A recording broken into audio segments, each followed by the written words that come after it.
ஆண்டு வரக்கூடிய அப்படி ஆண்டு வரக்கூடிய இசைக்கமுத்து தேவருடைய மகன் முருகன் அவர்கள்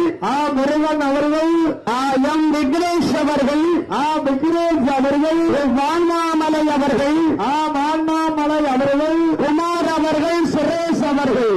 சுரேஷ் அவர்கள் சுப்புலட்சுமி சுப்புலட்சுமி மாடத்தி அம்மனுடைய